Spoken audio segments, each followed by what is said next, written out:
The road goes on forever and the party never ends, especially if your name is Adam Carolla.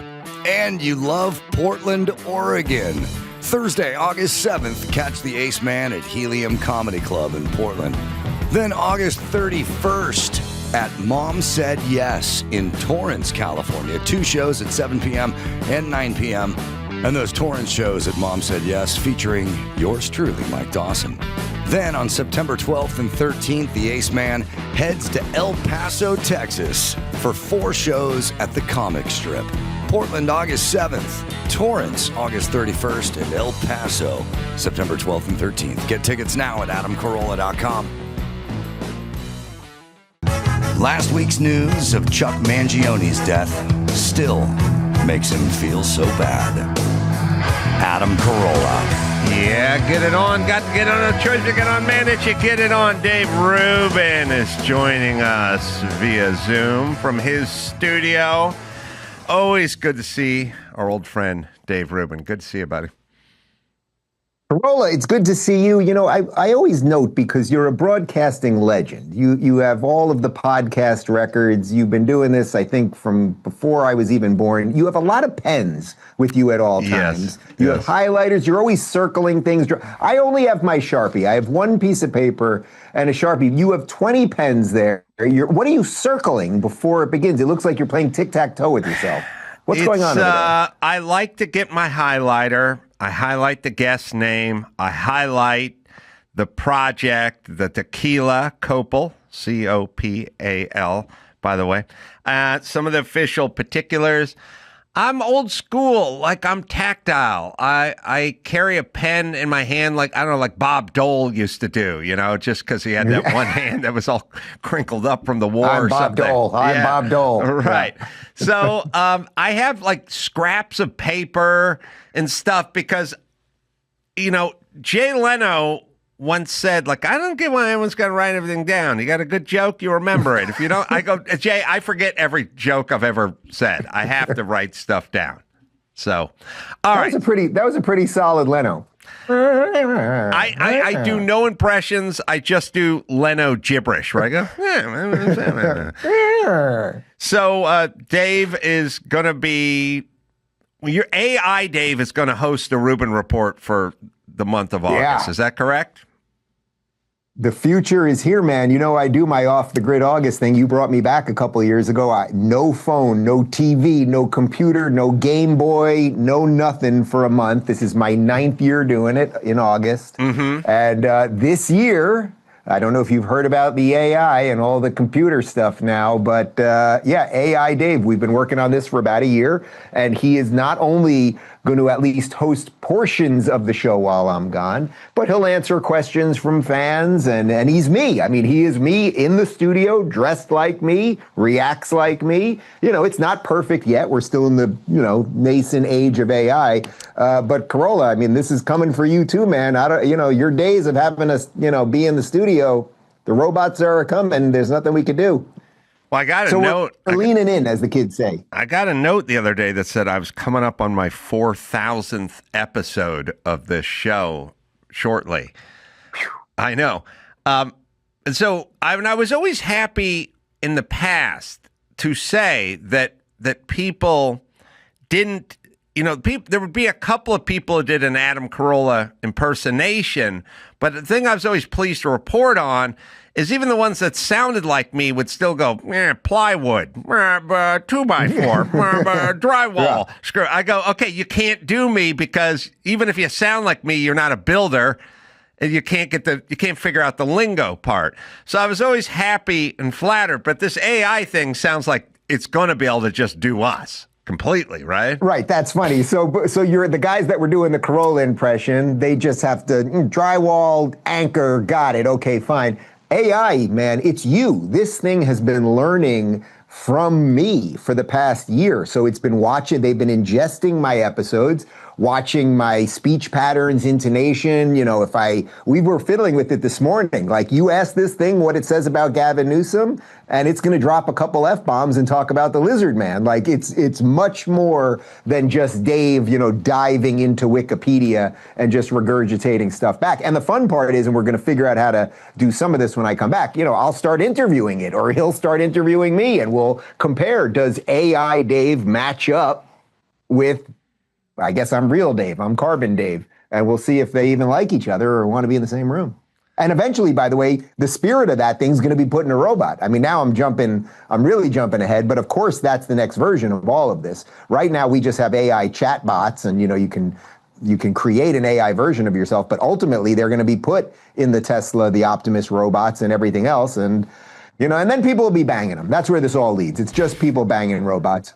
Well, all technology always ends up in pornography, either war or pornography. Like, right, the VHS beta thing. Yeah, but all technology, it's funny. It either goes to the battlefield or the bedroom. It's like, you know, drones. You know, oh, it would be great. We'll put cameras on these things and we'll be able to film that. Whatever. 10 minutes later, they're putting explosives on them. And all things sort of lead to porn or war. And that tells you a little bit. This is where the robots are going, right? The battlefield and to the bedroom, right? And eventually it'll be the sex bots out there on the front lines. You know what I mean? So then the enemy soldiers come, and then the sexy sex bot. You know, so if you're a straight dude, it's going to look like, who do you like these days, Carolla? Sofia Vergara. Sofia Vergara. That feels like a very fair choice. Most people are going to get on board. And then will they want to shoot Sofia Vergara, or could she just basically bang him to death? A shot will not be fired. There's probably another joke there too. There'll be sex bot comfort women. And then at some point they'll start to think on their own, and then they'll unionize, and then they'll start complaining that their charging stations are subhuman, and then Trump is going to have to make AI Trump is going to have to make like an alligator Alcatraz to put them in, and then Democratic Congress people are going to tour it and explain how the charging ports are disgusting, and we'll just keep going in perpetuity. It's the same script with a slightly updated version. There's actually a movie, it's not particularly good, but there's a movie on Netflix that came out a few months ago about what you just described right there. It's called Electric State. And it's about sort of the robots taking over for a while, the humans turning on them. They end up in their kind of alligator Alcatraz place. And then I'll leave it for the viewing audience to figure out if they want to watch the rest. I don't want to give away the whole thing right here. You know? Well, I know you were formerly Los Angelino, and I had a chance to interview Rick Caruso, and just a couple days ago, so I got a clip I can show you. But, you know, the thing that's tough being a Los Angelino and Rick Caruso and ending up with Karen Bass is, and I won't play it for you just yet, but I will say this. It's like, it's one thing, you know, when they do this thing where they go, you're, let's say you go, we had the first round pick and we didn't take Michael Jordan. We took Akeem Olajuwon or something. Sam Bowie. Sam Bowie. That's who the Blazers took. Sam freaking Bowie. Also a great Italian liqueur as well. But here's what I'm saying. Sam Bowie played in the league and knew how to play basketball. And while you wish you would have got Michael Jordan, you got a guy who started for 11 years or whatever it is. We could have had Rick Caruso, who would have been Michael Jordan, and instead we got a towel girl in Karen Bass. And that's the problem. All right, this is me interviewing him for 1:30, and it's in the Palisades, next to his place that never burned down. Yep. I used to do earthquake rehab work. We know there's going to be an earthquake. Right. When we get a 7.2, there's some damage, you know, parking structure in Northridge. When Honduras gets a 7.2, it's level. It's devastation. Because we understand there's going to be an earthquake. Build for it. And we build for it, and we don't go, how can you stop an earthquake? Right. We go, there's going to be an earthquake, That's right. and we're going to build for it. And we build for it, we mitigate quite a bit. Well, that's the premise of if it's predictable, it's preventable. You Right. plan for it, absolutely. But Right. there were no plans in anticipation of this windstorm coming in. It was clear now. They had The nothing. fire department didn't pre-deploy. If it had pre-deployed, they could have put the fire out early. The water tanks being empty, 40 years of vegetation that had never been managed properly, that became rocket fuel. And then on top of it, running out of water. You never run out of water. That's an unthinkable thing. So mistakes, misjudgments, mismanagement, incompetence at many, many levels. That sounds like LA. Yeah, we're filming. We're showing Dave now across the street. Yeah. Flew the drone, which doesn't have a warhead on it yet, through a completely burnt out building and above Rick Caruso's place, his sprawling mall, for lack of a better term, and then just beyond it, everything is burnt as far as the eye can see, except for his area because he had his own fire department. And Rick Caruso was like, look, you guys are incompetent. I built this beautiful retail space and I'd like to keep it. So I'll contract with my own fire department. And I asked him a bunch of questions about it because I was curious. And I think most people are like, what do you mean you have your own fire department? And he said, there's no firehouse on the facility. You contract with guys who do this and you have them on retainer, essentially. And he said about 40% of wildfire firefighters are private. And I said, oh, I didn't know that. And he said, yeah. I said, and you retain them and you pay them every year to answer the bell. And he said 2 days before the fire hit, they saw the report about the wind and they deployed. And they showed up to Caruso's place. Is it called the Villa? Village, sorry, the Village. And he has a few of these spread out. Yeah. All over the place. He's got one by you, doesn't he? He's got one over there. In your studio, I think. He's got, yes, he has the Americana in Glendale, which is beautiful. And what you do is you walk into the place and you go, okay, whoever's running this, that's who I want running the city because it's clean and it's safe or whatever. So these guys deploy 2 days before the fire hits. They show up, about 40 guys. I said, where'd you get the water? He said, they have tanker trucks. And they also show up with fire retardant material. And they show up 2 days before and they start spraying fire retardant material on the roof. And then they start a perimeter and they have their tanker trucks. And then when the fire comes, there's just a complete perimeter around that place. And they were able to save some other commercial buildings on the other side of Sunset in front of them because they'd already saved their facility and they were just saving random places, in the neighborhood in general. But that's what they did. And I said to him, and how does it work? Because this sounds pretty expensive. To me, you must then get it back on insurance, right? I mean, how much money do you save on your insurance policy if you live in a fire zone and you got Newsom and Bass in charge? Allstate's not going to want to insure you. And he said, yeah, it's actually cheaper. You save so much money on insurance that it overrides the price of employing your own fire department. Wow. I mean, that. Well, look, Adam, you live in California. You live in Los Angeles. I know that there's been rumored plans for the Carolla exodus for quite some time. As you know, I left, 3+ years ago, and I live in a place in Florida where we have proper management. We're not dealing with fires here, and we're not dealing with earthquakes, but we are dealing with hurricanes that hit pretty hard. Right. And we're only 3 years off Hurricane Ian, which basically was a Category 5 that sat pretty much on those barrier islands, Sanibel, Captiva, and Southwest Florida, Fort Myers, Naples area, sat there for hours. Utter disaster. You cannot, it's what you said to Caruso right there.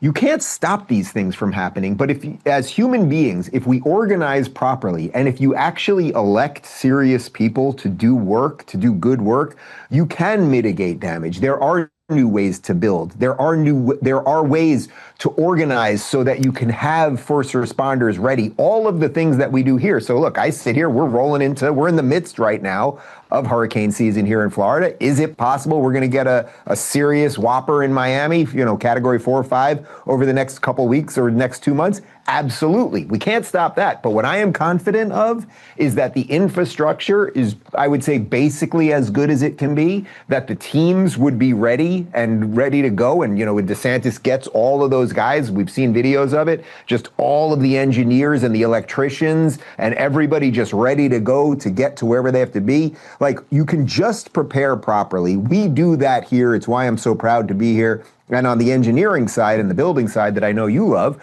I mean, look what happened to the Sanibel Causeway. A 3.5-mile bridge gets basically demolished.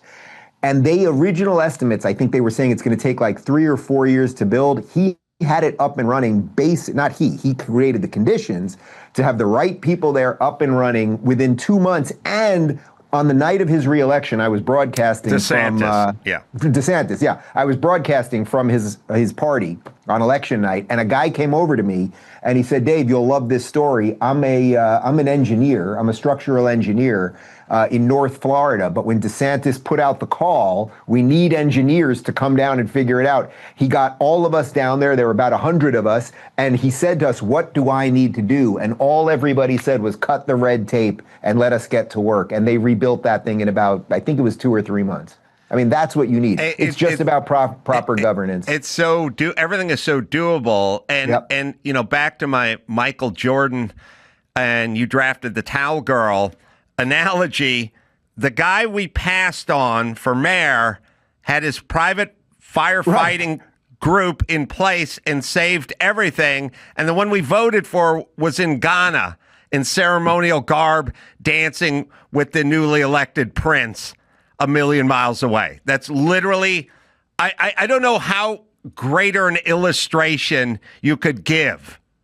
You really could. You got A choice or B choice. One will be out off the continent, hanging out in a country she has nothing to do with because somebody, possibly a black person, got elected to some crappy country, and the other guy's going to be up with a walkie-talkie in his hand and a fire hat, rallying the troops to save the neighborhood. It's funny because I'm a basketball guy. I can really do your analogy here. The funny thing about that 1983 draft, the Jordan draft, is so the Blazers, they had Clyde Drexler, who's my favorite player. So they didn't draft Jordan because Drexler was 1 year in and he became a star, obviously. Same position. The Houston Rockets at number 2 took Olajuwon, who obviously became, superstar, 2-time champion.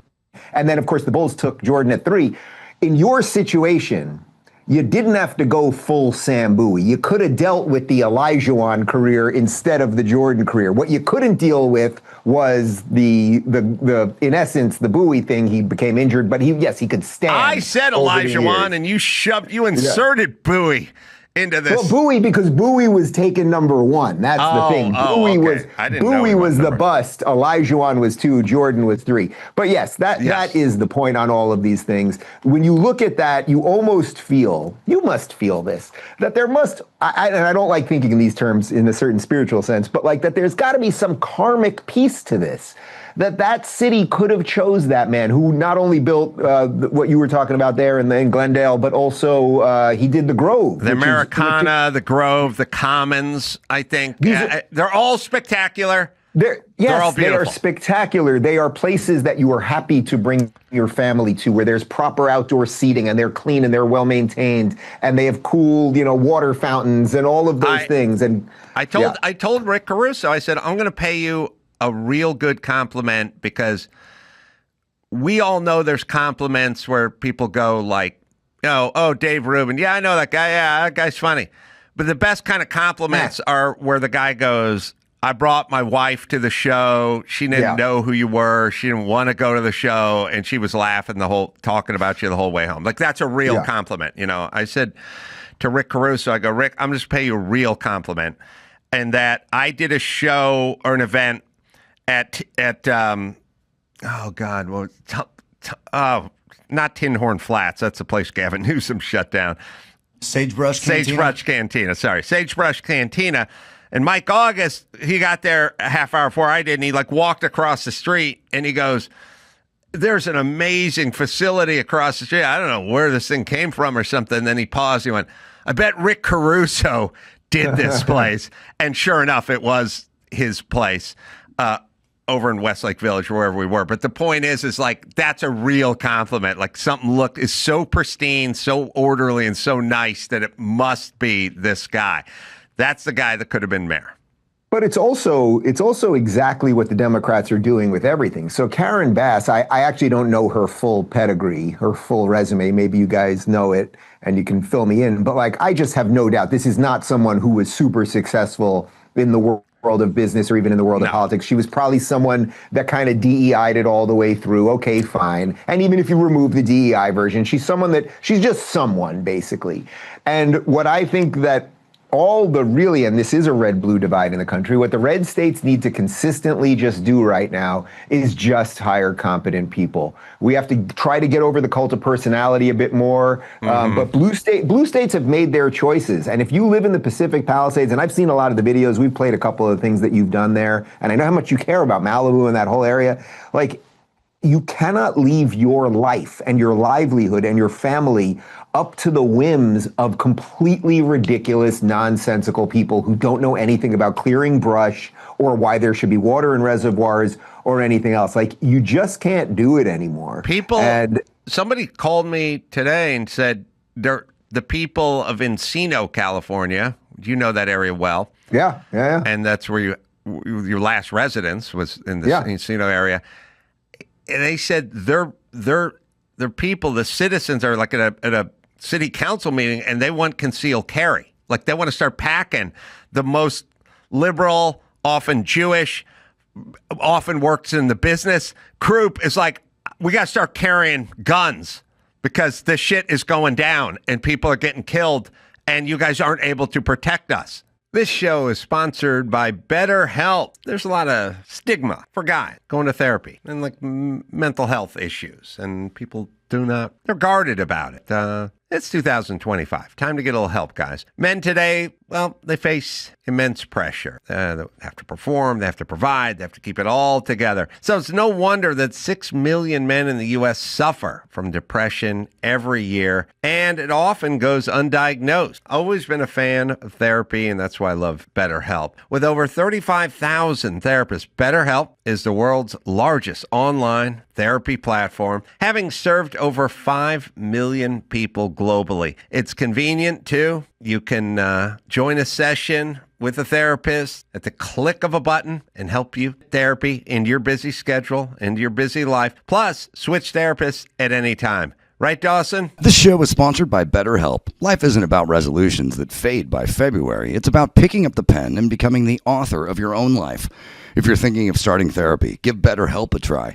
It's entirely online, convenient, and flexible. Just fill out a brief questionnaire to get matched with a licensed therapist and switch therapists at any time for no additional charge. Home title lock. All right, listen up. This isn't some sort of far-off scam. This is happening right now. If you own a home, you need to hear this. In today's world, scammers are using AI and fake documents to steal home titles. One forged signature, a phony notary stamp, and suddenly your house isn't yours anymore. They can drain your bank account, your equity, even sell your place out from under you. Look, when's the last time you checked on your home title? Yeah, that's what I thought. It's been forever. So, I think I just coined that phrase. That's why I'm telling you about Home Title Lock. Use my promo code Adam at HometitleLock.com to get a free title history report and a free trial of their $1 million triple lock protection. They'll monitor your title 24/7, send urgent alerts if anything changes, and if fraud happens, they'll spend up to $1 million to fix it. Don't wait until it's too late. Protect your home and your equity today, like I did with Home Title Lock. Do it now, right, Dawson? Go to HometitleLock.com and use promo code Adam. That's HometitleLock.com, promo code Adam.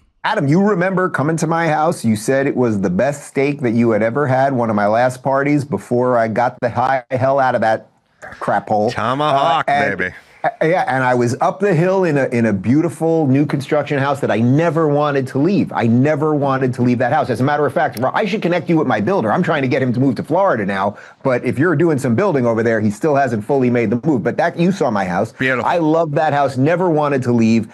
There were nights before I left hearing gunshots out of nowhere. I mean, we were up the hill, like that's where celebrities wanted to live. Suddenly we're hearing gunshots. Suddenly we're hearing, you're hearing police alarms all the time. And then, because we had a couple fires also then, there were a couple nights where I was on my roof with a hose and I was like, how freaking ridiculous is this? I don't trust that anyone can solve any of the basic societal stuff that should be the bare minimum. I don't want government to do that much. I know you don't either, but I want them to do the bare minimum so that they make sure your house isn't either broken into or burned down. How about that? That would be a pretty low bar. I completely agree. Like when you move to LA, you shouldn't be issued a gun and a hose and told you're on your own. At the airport, Karen Bass hands you a hose and a gun and says, good luck.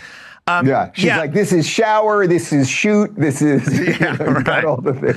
I'm going to tell my guys at Dawson, you can find a comment so I posted this Rick Caruso clip, and I basically, it's flying a drone through a burnt out husk of a building and then flying over his pristine area, untouched, and then seeing moonscape of destruction behind it. And I basically sent a tweet out and I said, can you guess which one Rick Caruso was in charge of? And then somebody wrote me, and this is the problem, and this is why we can't have decent governing in LA. I got back the long-winded, rich white guy builds malls that only fancy people can go. It's like, okay. Yeah. Yes, he has a boat.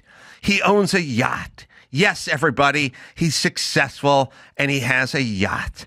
Yes. What a dirtbag building nice things for people to enjoy. They always do. And it looked like his suit fit. What's with this guy? And they always do this thing where it's like, I lived and had my kids around the Americana in Glendale. The kids love it. They want to go to the place that has the soup dumplings, and they want to go to the movie theater, and that's where the froyo is, and they want to look at the Tesla dealership or whatever it is. The kids, they want to go. That place is packed all the time with families, oftentimes Armenian families, because that's kind of the demographic over there.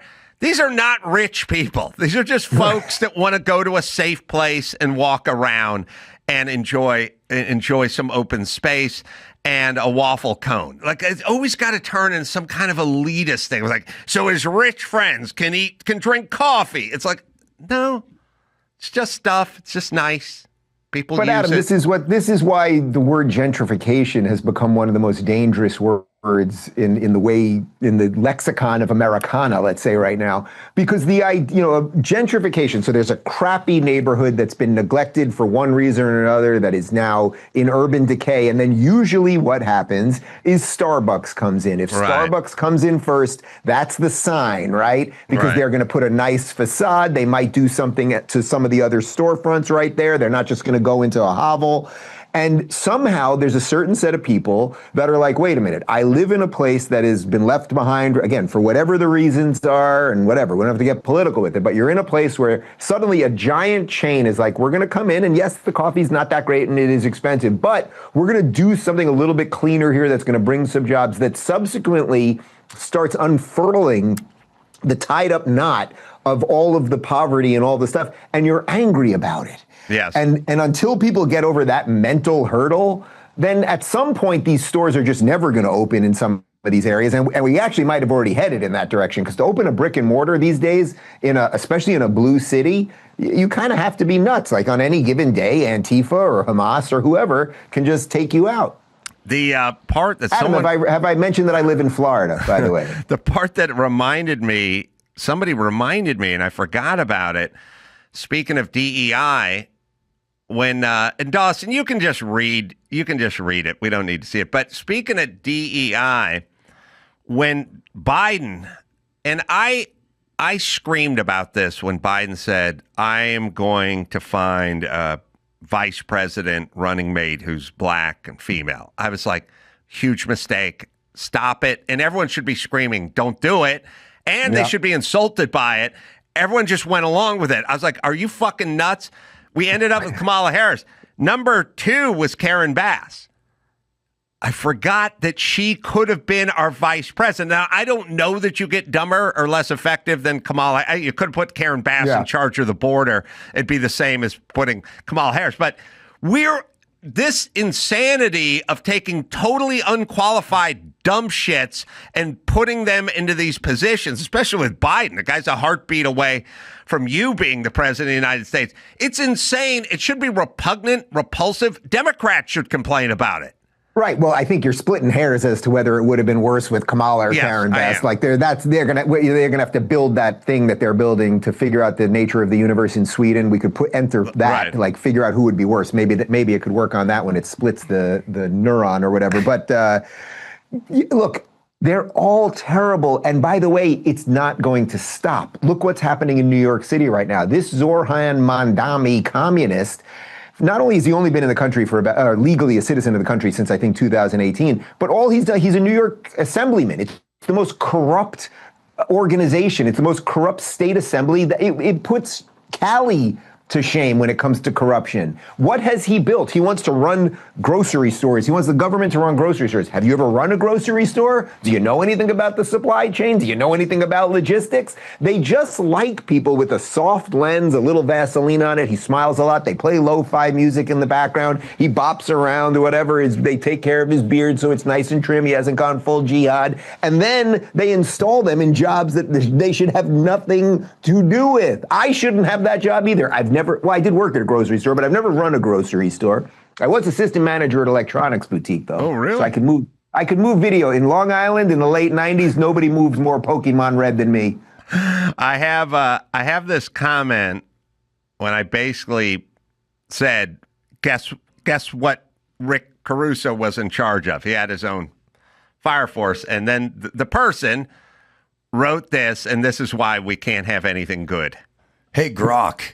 Care to remind us which luxury empire Rick Caruso was running while pretending to, quote, understand the people? Was it the Grove? Or maybe hold on. Let's just stop. First off, I was yelling earlier to Jay Moore. I go, ask me how much a head of lettuce is. Answer, I don't know. Okay, that doesn't mean I'm out of touch or don't like the little person. I do other things that don't involve purchasing heads of lettuce. That's fine. I don't see what this has to do with little people. Everyone can get lettuce regardless of, are you saying midgets are paying more for lettuce? They put the lettuce up high so the small people can. I'm saying it doesn't make me hate folks that don't make money. Right. It just means I'm not shopping and buying lettuce all day. And by the way, I don't assume Rick Caruso knows what a head of lettuce costs, and I don't want him to know what a head of lettuce costs. I want him to save us from fire. All right, sorry, keep reading it. Or maybe that billionaire playground in Palisades Village where a latte costs more than minimum wage. Exactly how does someone worth billions whose entire career is building upscale shopping centers for the ultra-rich? Hold on, the ultra. Go down to the Grove or go down to Americana right now and see all the Honda CRVs in the parking lot and all the guys wearing flip-flops and shorts and with their kids and stuff. No ultra rich trying to capitalize on a matinee. There's nothing like the ultra rich love more than an H&M where they can get a $6 shirt that literally will disintegrate off their body if the temperature is not right. Yeah. Yes, the ultra. Sorry, go ahead, Doug. How can this person suddenly claim to be a man of the people? Where was this empathy when your tenants were struggling with rent hikes or when homeless people were being pushed away from your properties like trash? Yeah. Convenient silence, right, Grok? Yeah, well, there you go.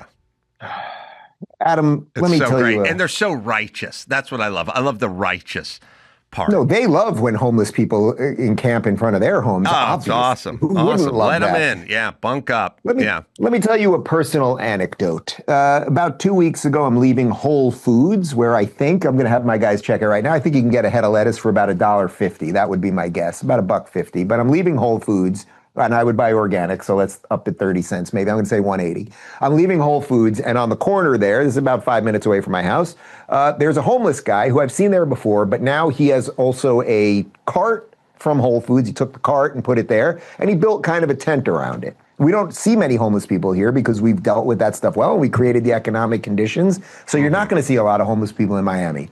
But this guy had now built like a tent kind of thing, and I'm very sensitive to that because I lived where you live. So I texted my police chief here, and I said, hey, chief, just FYI, there's a guy that's built like what looks like a kind of semi-structure right on the corner here. And I sent him a picture, and he immediately responded, and he said, actually, Dave, you're across the street technically from my jurisdiction, but I sent this to my counterpart, and I went back 2 hours later, and he was gone. And that, again, it tells you that all of this stuff, decline is a choice. I don't know what they did with that guy. I hope they didn't throw him in Alligator Alley or what. Well, Alligator Alley would be fine, but I hope they didn't just throw him to the alligators. But you get my point. It's just a choice whether you're going to put up with all these things. Inefficient people who are unqualified to do important jobs. If you're going to be resentful, my God, he created a fancy shopping center. Okay, would you rather be at shopping centers with drug addicts and zombies? Like, that can be arranged. Well, also, like, where the lattes cost more than minimum. First off, nobody needs a latte. Like, it's a choice. If you want a latte, you can get a latte. If you don't want a latte or you can't afford a latte, that's this whole part. No forced lattes. It's this problem. Like, it's my whole problem with all the Snap stuff and stuff. Like, Snap's not going to pay for Rockstar energy drinks anymore. It's like, you can purchase a Rockstar, denying my kid that no one's denying anything. If you want one, you can buy one.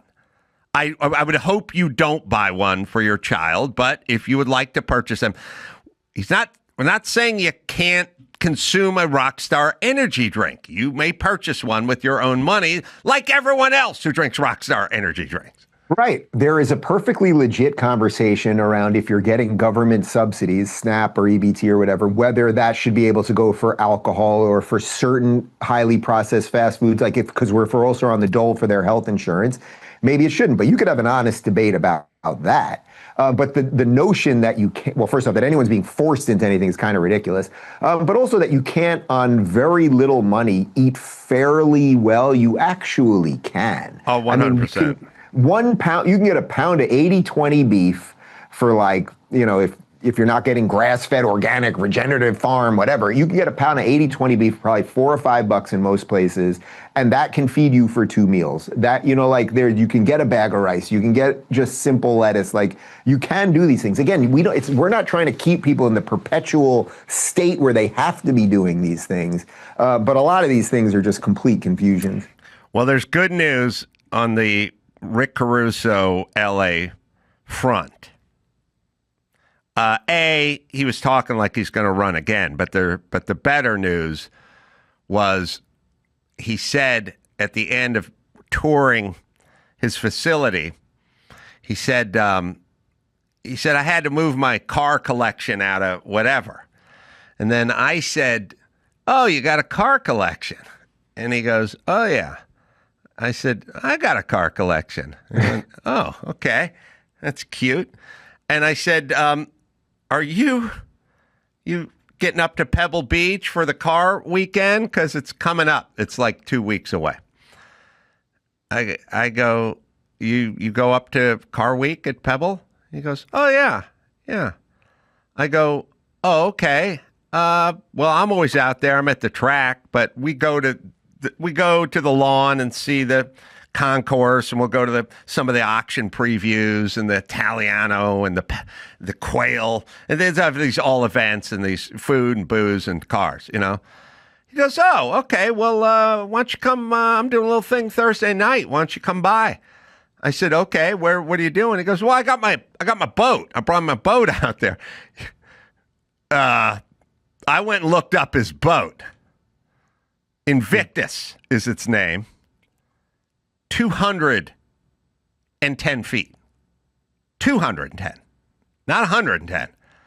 210. Like, you got to take a boat to get to the boat. The boat is too big You have to take a boat that Jim Carolla couldn't afford in 300 lifetimes to get to his boat, which is 210 feet long. Adam, can I offer you a piece of advice for dinner when you're on that boat? Yes. When you are at dinner on that boat, I want you to remember back to about a year ago right now when I came to Los Angeles and I took about a dozen of us to a steak joint, private room, big celebrities. Dr. Drew, I think you've heard of him, and Dennis Prager and Larry Elder and Sage Steele and a couple others. And you were sitting next to billionaire David Sachs. And Dave Rubin was footing the bill on the entire thing. And for some reason, you turned to a billionaire and you said, would you like to split a potato?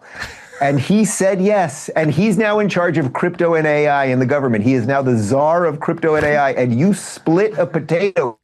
Don't do Russo's boat or you're not going to be invited back. Not everyone looks on that so kindly like I do. I think it makes me a man of the people.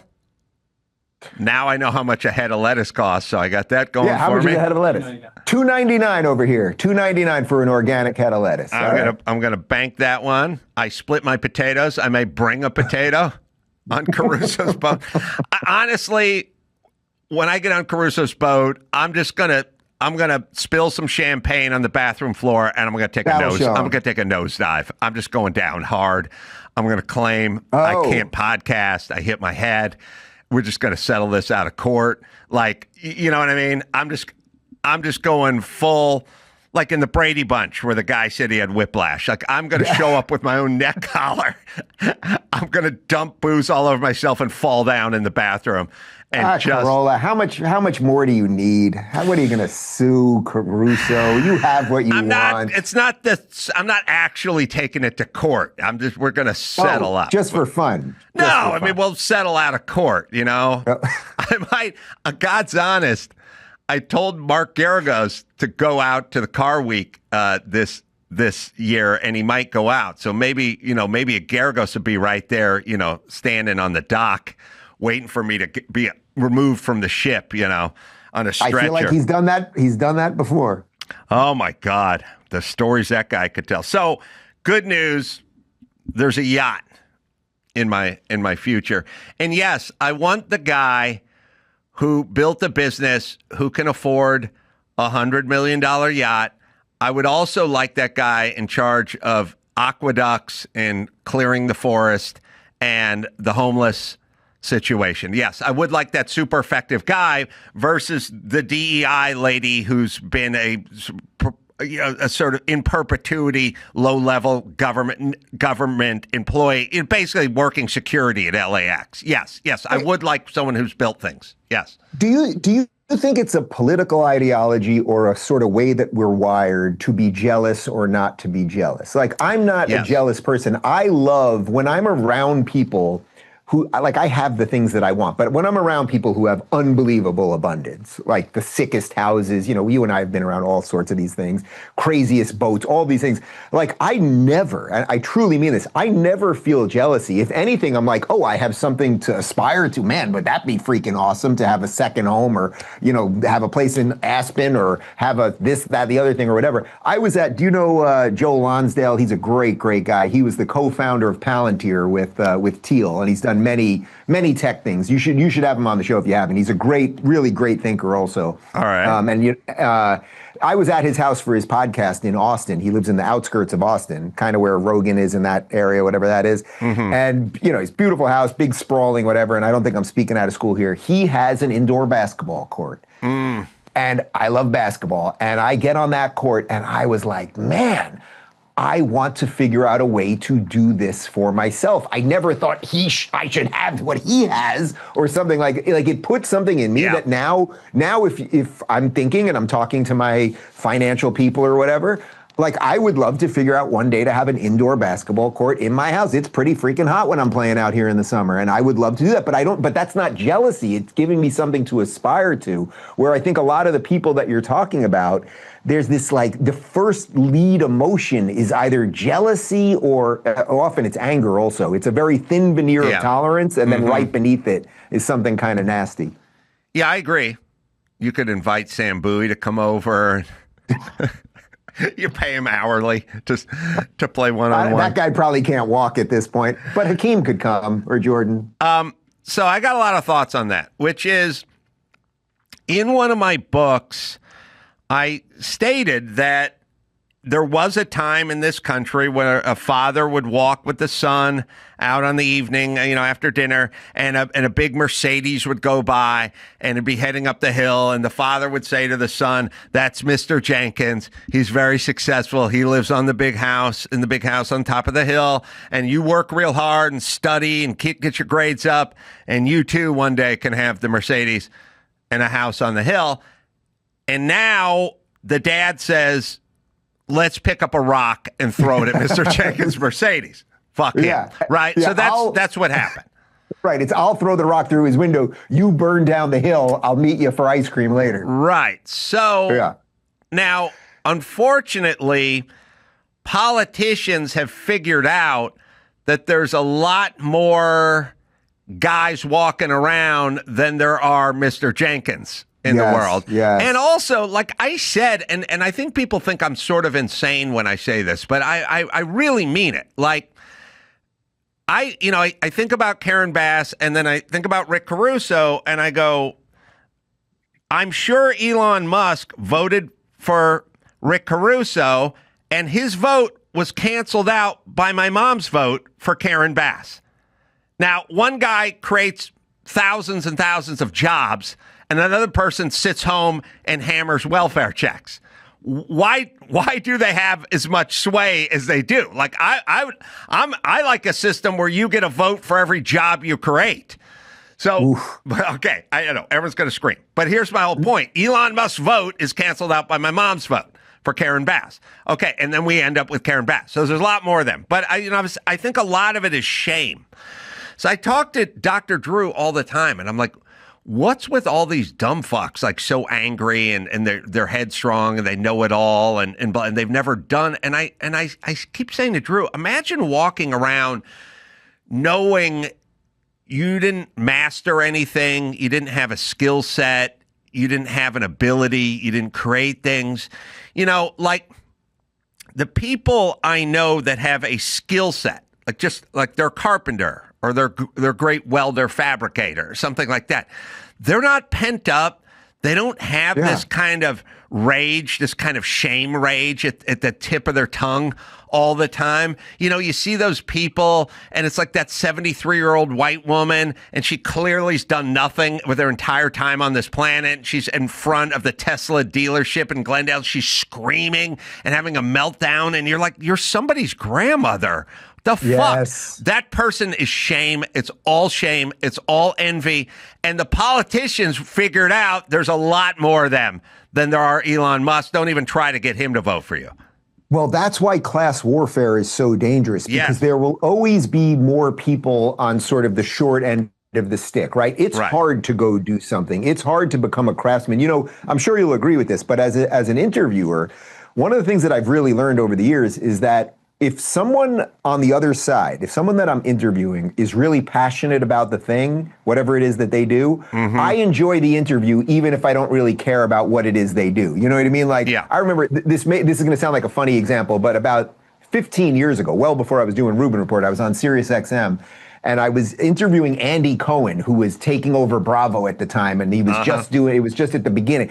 And he came in and I don't care about the Real Housewives. I don't care about any of that stuff. He was a little sprightly for me or something. What kind of gay are you, by the way? I like basketball. Give me a night with Hakeem Olajuwon, I'm good to go. But that sounded weird. To play basketball, I meant. Anyway, but I was sitting there, and he was so passionate about all of the stuff that he was building with Bravo. And I was like, you know what? I don't care about any of the things, really. I don't care about the Housewives. I don't care about watch what happens or watch what I did or whatever the hell that show is. But I was like, this guy loves what he does, so it's worth talking to him. And that's what you just said about the carpenter or anyone who's doing something. You're creating something of value. It doesn't mean it's valuable to everyone. Yes, certain things, building things, physical things is more valuable to everybody. But some people just don't have any of that. And then I suspect that's what leads you to being that. I know the exact video you're talking about. That woman in front. Was that in Glendale? I didn't realize that in front of the Tesla factory screaming. No, I mean, I've seen countless videos of these people. But there's one that went mega viral a few weeks ago or whatever it was of this, you could just see the disheveled hair and the anger. And it was like, I think literally what I said on my show is, why aren't you with your grandkids? Which is exactly what you just said there. Right. So I think a lot of it is shame-based.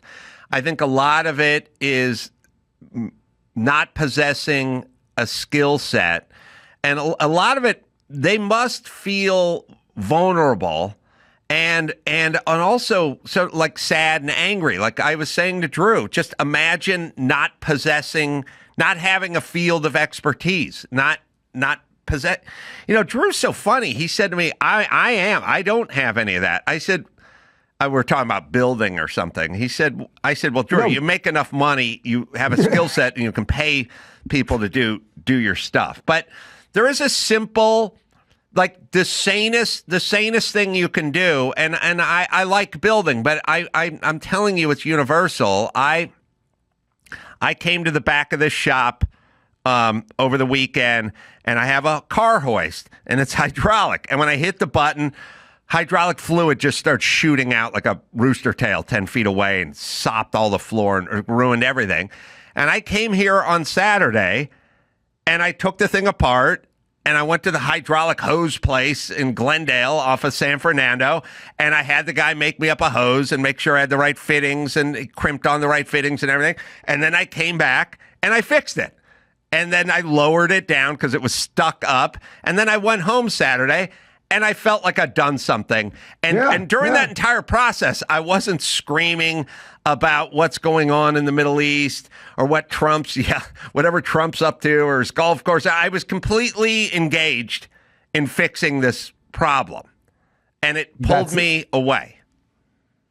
You're answering a great existential question, man. Like, do something with your life. Do something, learn something, find something. There is something that everybody is interested in, and it doesn't mean everyone has to be interested in it, but find something.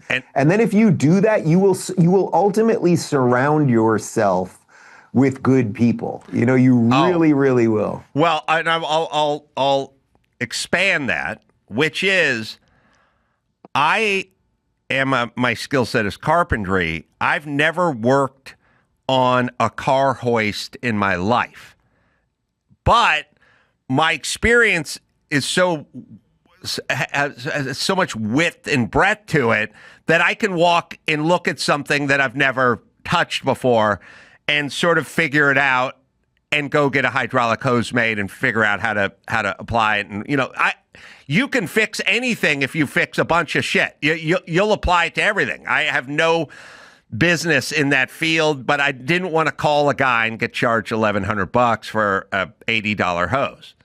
I got a question for you. I got a DeLorean, an old DeLorean back here with a flux capacitor, and I need to figure out a power source for this thing. You got any good ideas? Oh, yeah. I've been talking to some Libyans, but I'm not sure if that's going to work out. Meet me in the parking lot at midnight under the old clock, and I will reveal to you. So, Dave, what do you do for your month away from all electronics?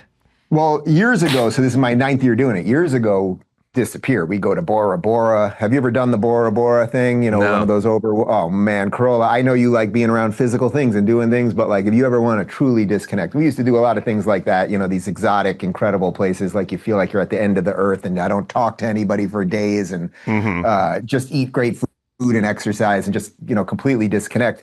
Now with kids, so we're not going to escape the way we used to, but for me, it's really just about getting off the machines. It really is. Like, whether I'm just going to be hanging out at home or working out or cooking or, we're doing a bunch of house projects right now. I should probably text you some funny stories about contractors that I don't want to tell on air. But, we're just going to do a lot of stuff and I'm going to just try to be as present as possible. One cool thing that happens every year without fail, 2 things happen.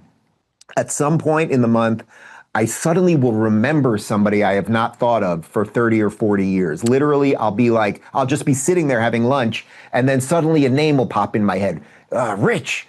And I'll be like, what? And I'm thinking about the kid who sat next to me in 3rd grade, who I haven't thought of I literally haven't thought of in 40 years. And then the other thing is I can suddenly remember every word of any song ever. It's because it's all in your brain. We're just inundated with craziness. So for me, it's about resetting. It gives me fresh eyes to come back and do the political thing that I'm doing every day. You know, in our world, how many of the guys that we've been doing this with, they end up going crazy or hysterical or whatever. And I think it's been one of the ways that I just come back. I sit away for a little bit, and guess what? The world will still be here when I get back. Maybe it's a little bit better, maybe it's a little bit worse, but it'll be here. And just try to get some perspective on life. You know, it's interesting that you bring that up because I don't do what you do for a month, but I will do it for a day. So I spent the day going back and forth. Kind of reminded me of like the olden days for me, like standing outside the little shop, telling the guy about the fitting and the compressor and you know, hydraulic. And I'm like, do you have hydraulic fluid, or do I have to go to the auto parts place or whatever? And there I am. And I have all these old memories because started popping up as well. And I stopped and I thought, I haven't thought about that guy since junior high or Pop Warner football or something. It just kept popping up. And I didn't connect it to anything, but now I realize it's not looking at my phone, not looking at the TV.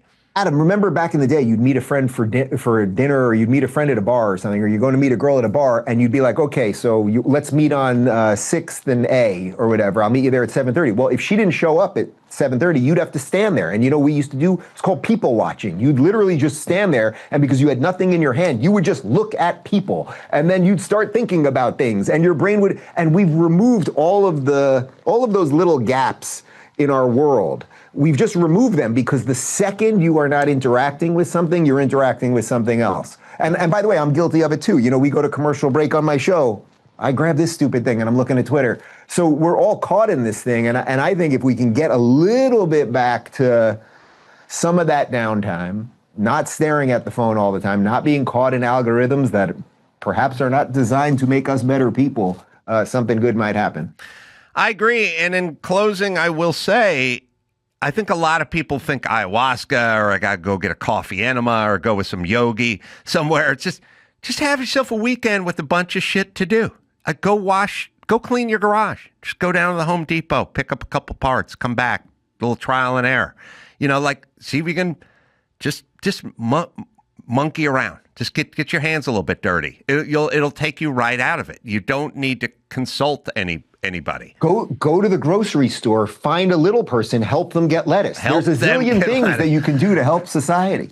Comedian Brad Williams is going to be on this show tomorrow, and I'm going to build him in my shop. Speaking of a lettuce ladder, so that the little folks can get their head of lettuce as well.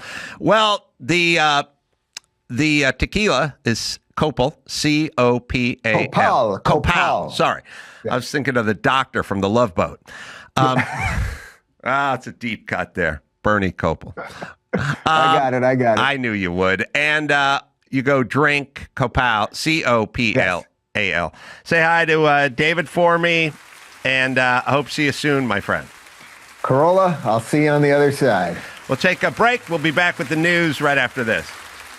Homes.com. Some might say that Homes.com is the best home shopping site. And maybe Homes.com's super comprehensive and transparent agent directory. Or maybe it's that Homes.com is the only site that always directly connects you with the listing agent who knows the home the best. The fact that they have the most in-depth neighborhood content of any home shopping site that's extensively researched to highlight the personality of each neighborhood. Homes.com goes above and beyond to bring home shoppers the in-depth info they'll need to find the right home right now. I love Homes.com. I like cruising the site, seeing what's out there, and I suggest you do the same. Homes.com. We've done your homework. O'Reilly Auto Parts. Well, guess who was at an O'Reilly? Yeah, yesterday. That's right. I needed a weird item. Something I've never bought at an auto parts store before. I needed that like sawdust kitty litter stuff throw down to mop up a bunch of hydraulic fluid where the hydraulic line broke on my hoist back here, and it made a mess. And I swung by O'Reilly, and they had it. and everyone's a pro. And the guy who worked there even held the door open for me when I left. Yeah, they know your car. They have friendly, helpful service. They have parts. They have knowledge, and they can maintain and help you repair your car as well. So whether you're a car aficionado or an auto novice, you'll find the employees at O'Reilly Auto Parts are knowledgeable, helpful, and best of all, friendly. Stop by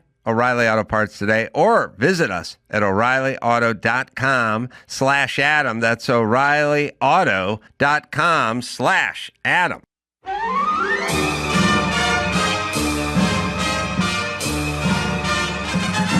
It's time for Nicaraguan Name That Movie with Adam's buddy Oswaldo. See if you can guess which movie this famous line is from.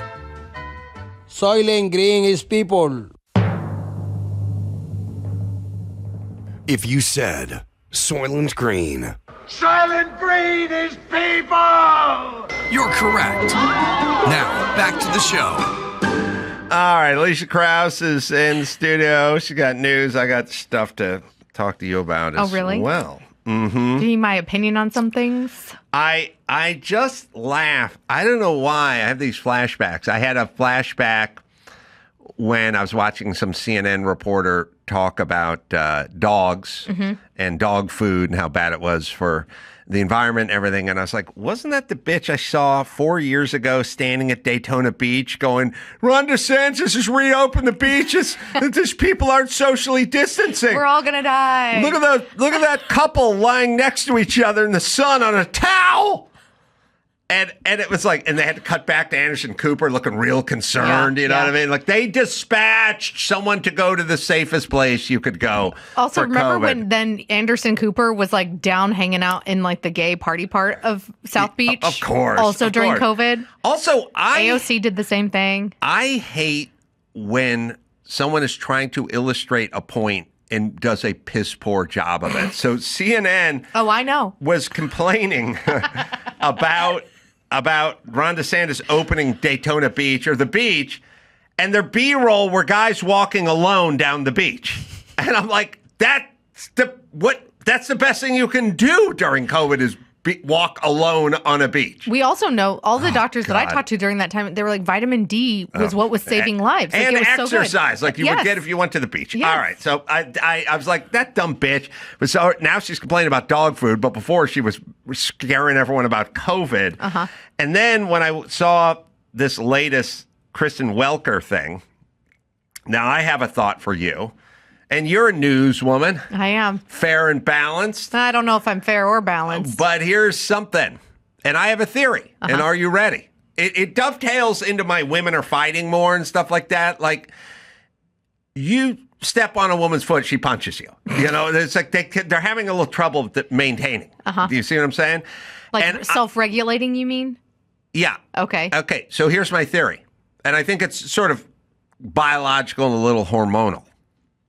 And you've seen it, like with Leslie Stahl and stuff. It's like, well, part of your brain as a woman goes, I'm Leslie Stahl. I work for 60 Minutes. I have to conduct an interview, and it's got to look down the middle because I can't look like a partisan cheerleader hack that I am. But now Donald Trump is saying something, and I'm not an interviewer at this point. I'm a woman, and I fuck you, and I'm going to argue, sir. And it's like all of a sudden not professional. See, I think that you're being too gracious to her. I don't think that she has that journalist, I'm going to be fair and balanced part of her brain. I think most journalists, at least if you work for 6 minutes, you have to have some veneer of I can't walk out there and go, I hate this guy, and I'm voting a different direction. But they did it to like Katie Couric did it to Sarah Palin. Like Chris Matthews did it to George W. and Cheney. Like I think it's just all the media. No, maybe they it's hormonally off. No, I agree. But the women, I will say statistically, are easy. You can animate them faster, and they can get off of their sort of professional game. Like Leslie Stahl became an 11-year-old girl. It's like, sir, no, you can't, sir. Like it wasn't. There's a professional. Sir Anderson Cooper will keep it together. He'll argue. Yeah. But it's like, oh, that guy's smooth or something. They don't get like you're not. They get a little amped up instead of you dodging their question or you giving them an answer they don't like personally offends them. women will get more. You'll get them emotional faster, and you'll 1,000%. see more of who they really are. You are making my case Faster. of like men and women are different. Point Yeah. 1,010. Yeah. So Kristen Welker is interviewing Lindsey Graham, and she's going to ask tough questions, and she comes from a perspective, but she's on NBC, so this is Meet the Press. It's not Democrats go after Republicans on Sunday. It's Meet the Press. All right. So, but you'll see her jump in. She'll start to become a woman and less a anchor. A woman. No, it's not bad. I mean, she is a woman anchor. She'll become a woman anchor. There she is.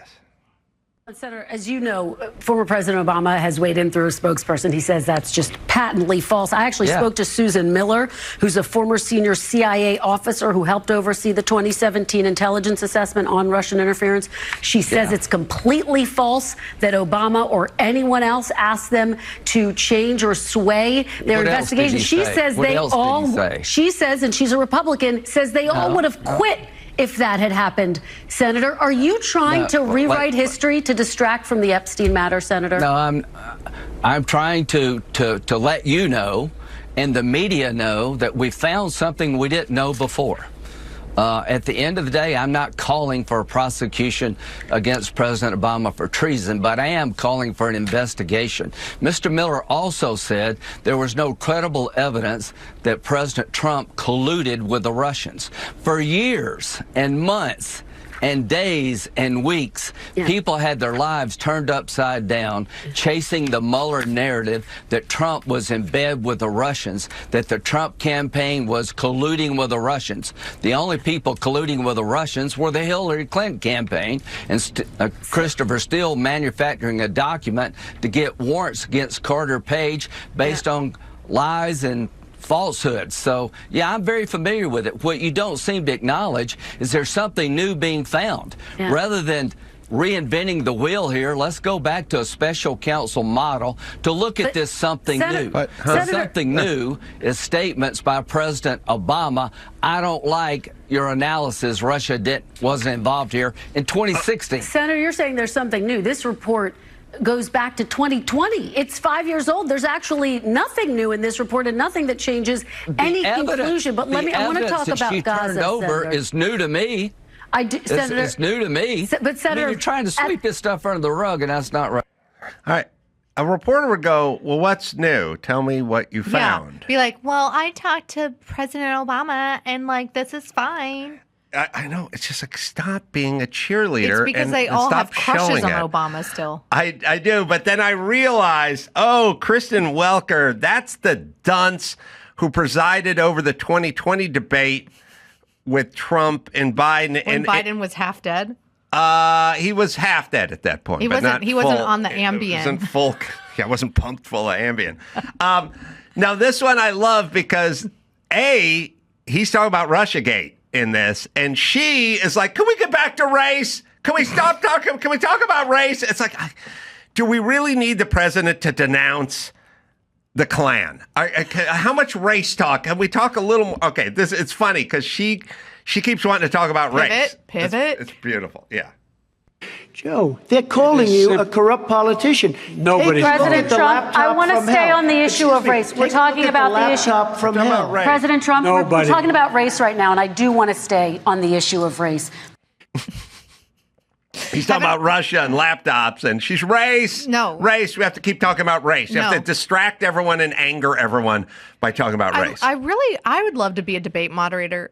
We should do it together, maybe. Because sometimes being a news nerd that pays attention to polling and what voter perception is on things, I get so fascinated and also really annoyed. And this is why I think you're giving her and other mainstream media outlets way too much credit when you're like, they're putting on their journalism cap and then they put on their women cap. No, they think that their journalism is leftism and leftism is journalism. Yeah, and they ask dumb questions nobody in 2020 cared about BLM. They cared about the economy and schools being closed and a lot of other things. I agree. No, I would say nobody ever says, I'm voting Democrat. They would never say that. True. And the reason they would never say that is because they don't want you to know They would. They don't want you to know, but they don't realize you do know. They think that they can hoodwink us all. Well, you bring it up. Well, why don't they just go, I'm voting for Biden? I mean, I think, yeah, because they like to have the allure of being unbiased. That's what I'm saying. Even though that's what they do. You're saying, first off, you're agreeing with me and then disagreeing simultaneously.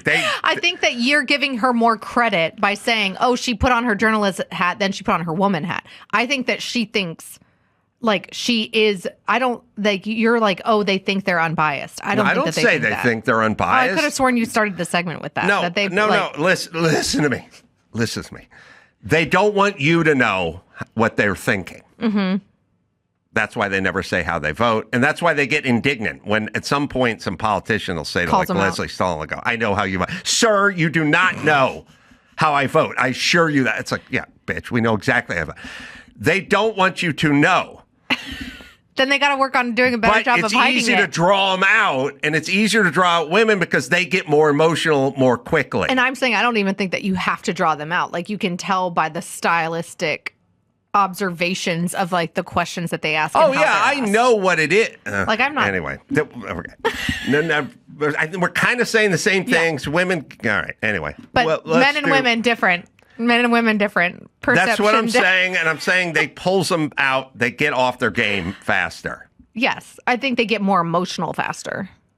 Yes. Like the emotional reaction faster. Although Chris Matthews might have a lot of estrogen. Well, that guy would get very upset. There's a couple of those guys out there. Yeah. And, but by and large, they try to maintain some sort of patina of bipartisanship. Mm-hmm. And then they get angry. What would Dr. Drew, like, what is the medical name? Because I would say that they're lying to themselves. They've lied to themselves so much that they might believe it, even though the rest of the world can see the truth. What is the medical name for that? Yeah, I mean, I'll come up with the diagnosis in a minute. They know. It's sort of like, let's just say you're gay, but you didn't want the world to find out, you know, and then someone made a gay joke about you and you went nuts. Like, it's like, why are you protesting so much? You know, sir, you don't know how I vote. You know, like they get really the projection. Yes, they do a lot of, and then like you were talking, and then there's like some straight trucker, and he's like, God, man, I hate these homos. And they're like, well, now hold on a second. And next thing you know, you're arguing with the guy, but pretending to be straight. They just show their hand. It's easy. I think they sort of believe themselves. They're in a kind of a nether world, but they don't see what we see. Like when Leslie Stahl starts arguing with Trump, she's not outside witnessing herself. She's just reacting. It's like if she had read the papers, they might be dated 2020, but the Senate Services Committee and all these places didn't see the papers until recently. Like, that's why Lindsey Graham's talking about it. Yeah. It's just a dumb question or like a dumb follow-up on her part. You're there to interview Lindsey Graham about what he knows about this particular issue, not filibust and argue. And you and I both know how headlines work. Like, he could know something that was in all of that stuff that the American viewer doesn't know, and she could have had a trending interview if he released a piece of information that wasn't publicly talked about yet. Yeah, now the thing that's going on now where a lot of people are like, well, how come CNN or the Los Angeles Times or New York Times or NBC, CBS, how come no one's reporting this story? And they're doing the same thing they did with COVID. They'd be reporting on themselves. They're the ones who did the story. They're the ones who misled the country, just like they misled with COVID. So people say, how come these people aren't apologizing for COVID? That's outing themselves as shitty news organizations. I think it's far more sinister than that. You do? I do. It's like they're blatantly trying to. I don't know. Do you remember that? Do you remember seeing that thing that was total propaganda with all of the news sources, every single local news channel all across the nation reading from the exact same script? Yeah. Yeah, I've seen that, but I you can also sort of attribute it to when these guys. The Democrats put out a buzzword, you know what I mean? And then everybody uses it, grabs the buzzword. Yeah, and I sort of get where you're at. Existential crisis was last year. They would be, if CNN said, it looks like there's some meat on the bone here to this whole Obama Russiagate thing and the Steele dossier, they'd be basically saying we're the worst news organization ever because for 4 years, that's all we did was talk to Adam Schiff about this. Yeah. It comes down to stupid or liar. Yeah. Because they're not stupid. Both? Can you be both? And yes, they're kind of both. They were lying, but I think that their cover up of and not covering it now goes a lot further than we got egg on our face. Well, why? Look like but why? Why? No, what they look like is a place you shouldn't turn to get journalism from because you go, they got everything wrong. And there's no accountability. Like there's nothing in it for them to cover it. Is Yeah. what I'm saying. All right, what do you got in the news department? Well, we got like a trending story of the day. Everyone is talking about Pedro Pascal's hot girl anxiety. Or how was I supposed to say this? Pedro Pasquale? Somebody told me, and I was like, I don't think it's Pasquale. So he is on the Fantastic Four. Marvel is releasing Fantastic Four. He plays, isn't it Dr. Reed Richards? I don't like the idea that all these comic book things have somehow swept the country. Like, it's weird to me when I talk to adult dudes who are really into comic books and stuff. Comic-Con just happened. Or is it still happening right now, too, down in San Diego? Yeah. You're not like a Comic-Con attendee? No. I don't believe adult males are supposed to be fucking around with this shit. I really don't. I just don't. You're supposed to build shit and fix shit. You're not supposed to do this. Okay, so don't go see the movie. Adam is a non-endorsement for the movie. I don't mind that there's a Superman movie and there's a Fantastic Four movie, and it's fine. It shouldn't be number 1 and number 2 every single weekend, and guys shouldn't be talking about. The best guy is when the guy's devastated by how crappy the Marvel offering was. Like, dude, you're 47. Get your shit together. You shouldn't be emotionally crippled. Take your kids to see the movie. Yeah, take your kids. Take your kids to All see right, the movie. So Pascal, who I don't like because he's the one who's always arguing with what's her name about trans rights or whatever. Oh, gosh. He's a douche. He looks good for being 50, though. He's 50. And apparently in a 2023 interview, he told his Last of Us co-star Bella Ramsey that he places a hand on his chest or reaches out to someone close to him to help manage his anxiety during high-stress moments. So now the internet is all abuzz, specifically social media, because they're like, whoa, he's super touchy-feely with his co-stars on the red carpet and sometimes his co-stars' spouses. So we have this montage and we have like psychiatrists and doctors that are saying like, yeah, this is a thing. Like this is sometimes how people self-touch and these things is like how people deal with anxiety. Self-touch. I like that euphemism, baby. I'm going to go with that. Let me see if I can put that in a sentence. My stepmom caught me self-touching in the guest bathroom. And did you tell her it was because of anxiety in a high-stress situation? Yeah. So we have this montage of him and now who is this? Vanessa Kirby. Mm-hmm. This is insane to me. She's married, gorgeous. He's not. I think that's my favorite image so far. Just our hands. Yeah. She's rubbing That was our very first day as long as you don't have to see my face. Terrible confession to make in front of Gordon. It's because some of the best men in the world, so they don't count. So she's grabbing all up on him. So people are saying like, oh, this is creepy. Like hands on only my husband puts his hands on my waist like that. Mm-hmm. Like that is, and then so she is married, and so then people are like, hey, this is creepy because he is a bigger star than she is, although she's like pretty dang famous and obviously very hot. But is she pregnant? In the movie, she plays that she's pregnant. I've seen pictures or clips or something where it looks like a baby bump. Oh no! Don't get me started on this, Adam. Like. I don't know what Adam. I don't know what that is, or maybe no. maybe it's just. Am I? No. Are they making that up? I mean, doesn't it? I don't think she's pregnant. But also, if I stood up and did a twirl, YouTube commenters could say that I look pregnant. Like I think she kind of looked pregnant from an angle. She kind of looks pregnant from an angle. I don't know what's going on. I just don't like it when the Jennifer all blue Aniston satin bodysuit isn't helping. She's pregnant. Okay. She Would looks you stop being fucking wrong amazing. for 5 minutes and we can move on with the goddamn show? It's so hard to tell there. She looks so tiny. I told you she looked pregnant. I don't know what else I can say. I'm going to go back and fix just. So he's okay right there. Freeze frame. She looks pregnant. You were right. I was wrong. Thank you. All right. If only Leslie Stahl could do that. I know.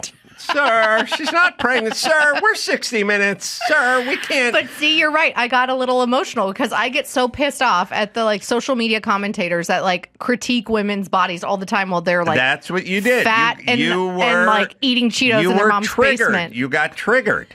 I got triggered. So psychologists speaking to the Daily Mail said that physical touch of oneself or another person is one of the most powerful and natural ways to cope with anxiety disorders, which they say affect nearly 1 in 5 U.S. adults. But God, social media is douche. abrupt, saying that this is just creepy. So look what he does to William Dafoe's wife right here. All right.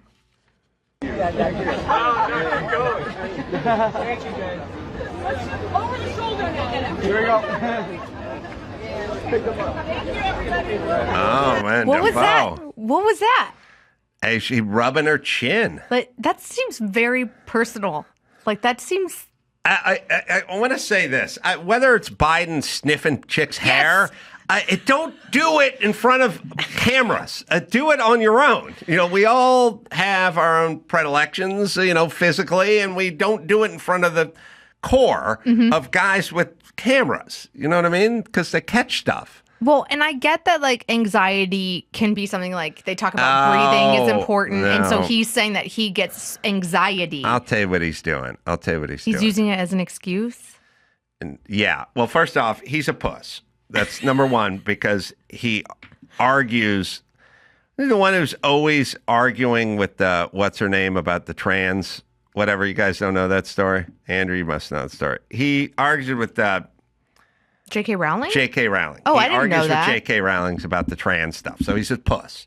That's number one.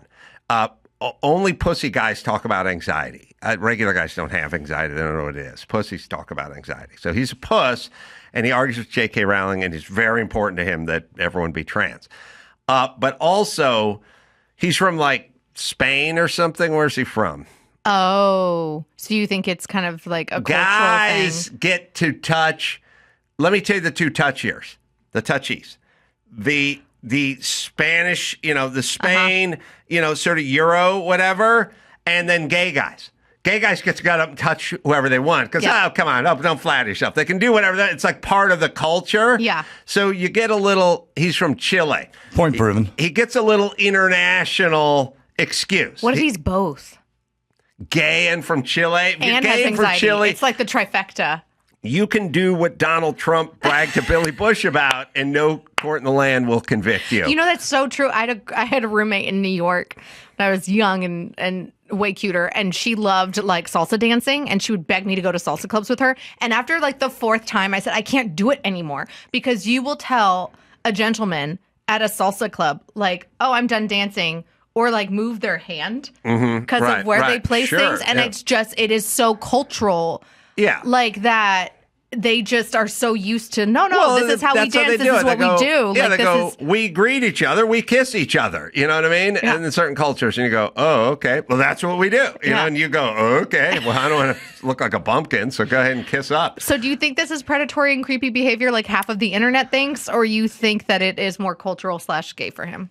Cultural/possible gay. He's also puss. And I hearken back to a story I told Andrew about. I don't know if he found it or not, but there was a story, speaking of his anxiety, there was a story on TMZ probably 2 years ago, maybe a little more.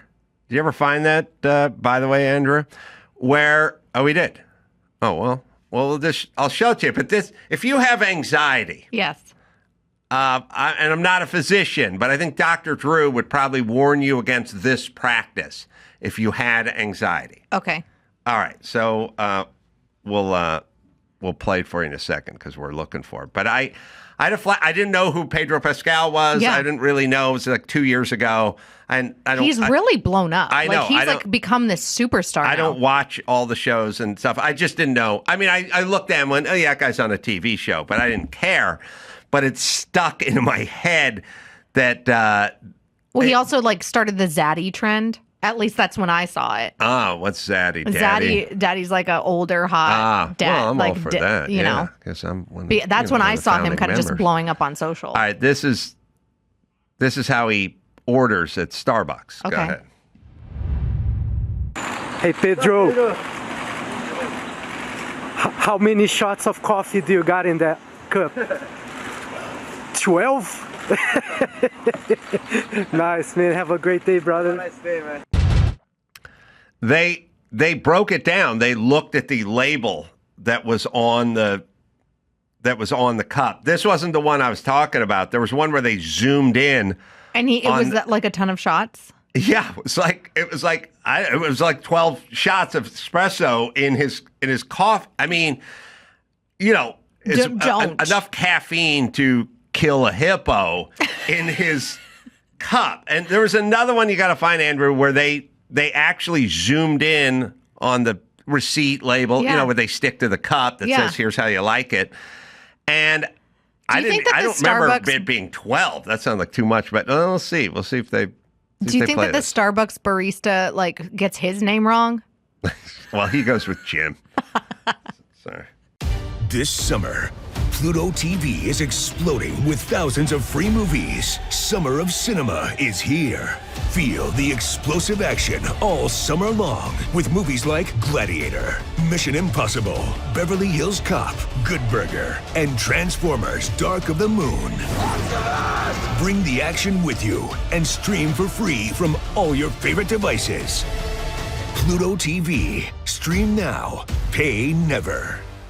Simply Safe. Here's the deal with most security systems. They wait until after someone breaks in, and by then, it's too late. I use Simply Safe because it actually stops crime before it starts. Imagine that. A little prevention. Their Active Guard outdoor protection has these AI cameras and real people watching. They're looking over your place. And if some creep is lurking around, agents can talk to them or flip on spotlights or even call the cops right then. Not after your stuff is gone or someone's in your living room. No contracts, no hidden fees, none of that nonsense. And over 4 million people trust Simply Safe. So it's not just me. A bunch of other smart trust them as well. Plans start at about $1 a day. You get 60 days to try it. Money back guarantee if you don't like it, but you will. There's 2 eyes in there. It's Simply Safe, right, Dawson?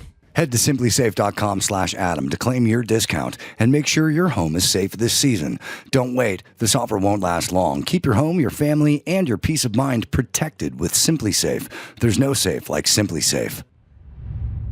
For everyone asking about Pedro's Starbucks order, Ice Quad Espresso in a venti cup, extra ice, 6 shots. 6 shots.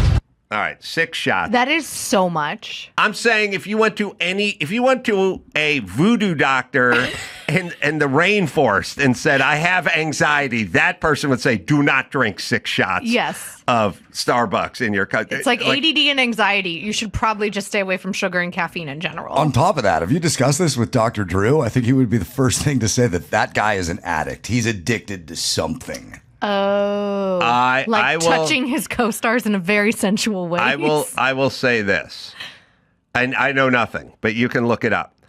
I would say former addict because the guys you see with the foot tapping all the time who are like chain smoking, and they're like, dude, when I get back from the tattoo parlor, we're going free base jumping, man. We're skydiving. We're going base jumping. You go the extremes. Yeah, that's an act. That guy. Oh, and then you go, what were you doing a year ago? So, living in the streets, slamming heroin.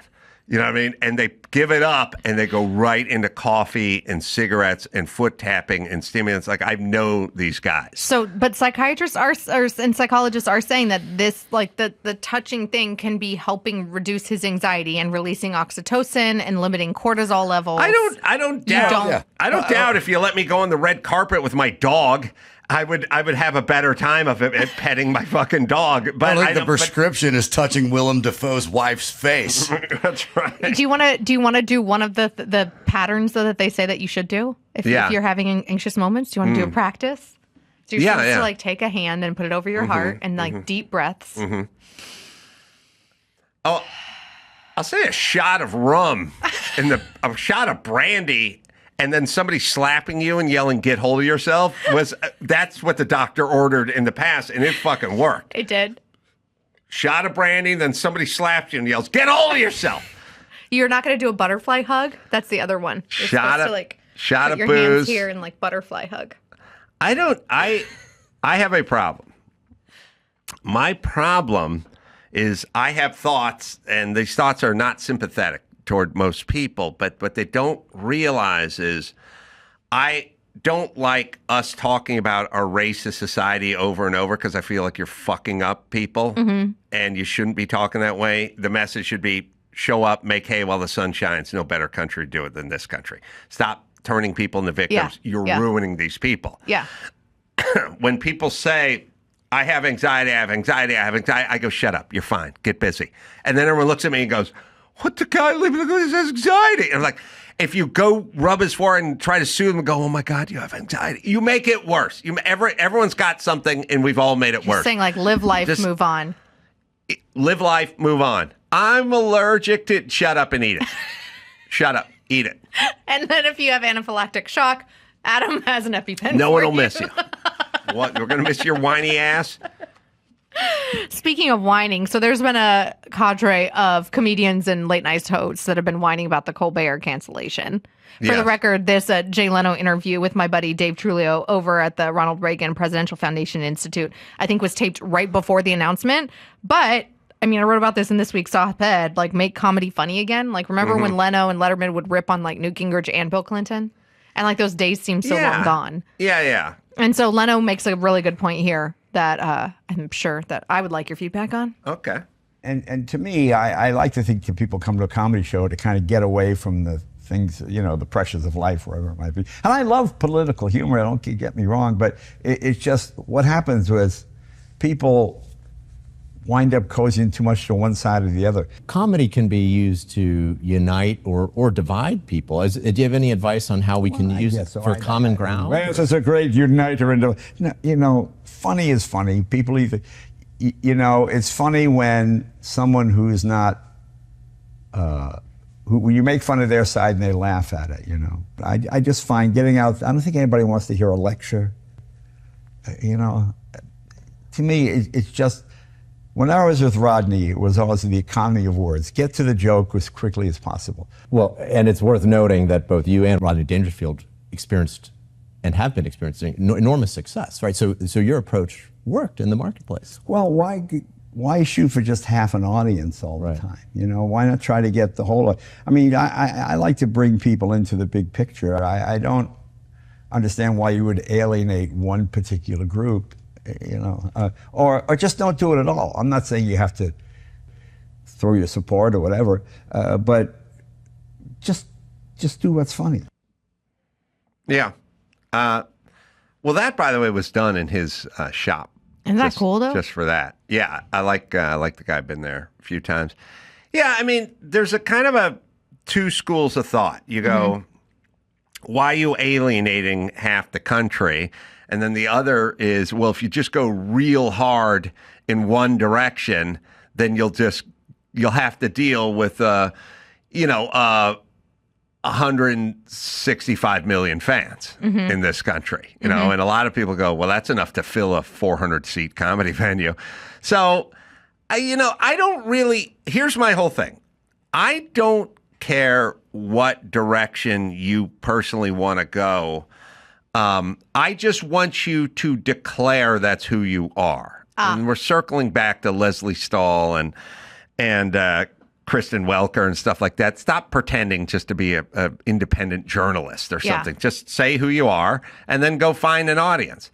And that's fine. I mean, that's what Sean Hannity does. He goes, this is what I do. I talk about this and I believe it. And it's not, I'm doing commentary, a lot of commentary. And that's fine if you want to be a comedian, do it that way. The problem with late night is you're not there to do a political show. You're there to do a sort of variety show. And it can be whatever format you want, but then format that you inherited wasn't that. And that's not what Letterman gave to you. And it's also like, I think Colbert came from that Jon Stewart Comedy Central to being the funny correspondent, like liberal correspondent that was like trying to essentially bore at politicians on the right. Right. And I think that when he brought that in to network TV, to Legacy, 3-decade legacy of that show, like you said, it just didn't work. Because my only counter argument would be, I don't know that it's 165 versus 165. I think that maybe it's like 50 million on the right, 50 million on the left, and then there's a whole bunch of people in the middle that just want to live life and laugh. Yeah, I agree with that. You're right.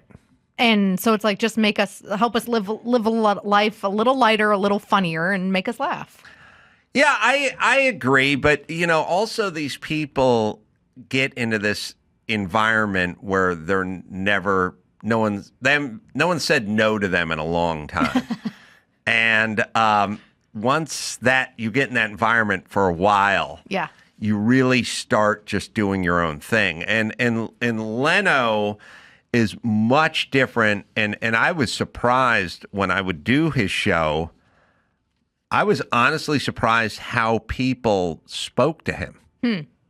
I'd be up there doing a dry run, a rehearsal run on some bit we were doing together, or something like that. Maybe this was for his 10 o'clock show, but also for when he had the 11:30 show. And he'd have his head writer guy just sort of sitting in the pews there. And people sit around, headsets and stuff. And his guy would be like, Jay, don't do it that way. It's not funny. Do it the way remember that we talked about doing it the other way. And Jay'd be like, you want me to go back and do it? Yeah. And he'd go, yeah, Jay, do it the way we talked about. It's funnier. It's not funny this way. And I'm kind of sitting there going, wow, because you didn't do that to Letterman. Yeah. And you didn't do that to a lot. You wouldn't do that to a lot of these guys. The fact that he could handle the constructive criticism. Yeah, like somebody could say to him, not that they need to, but go hey man, you've been talking about politics the last 4 shows, and the last 3 monologues were I timed it. It was 8 minutes of politics and only 3 minutes of a world events, kind of going hard against the Republicans. It just doesn't feel that balance. Yeah. Somebody probably should have said to Colbert, his head writer, whatever, look, man, the monologue is becoming a political rally, man. I mean, 4.5 years ago or 6 years ago, went, let's tack back toward kind of the center and talking about events and world events and local events, but let's look a little less with the politics. I think someone should have said something, and a lot of them thought it, I'm sure.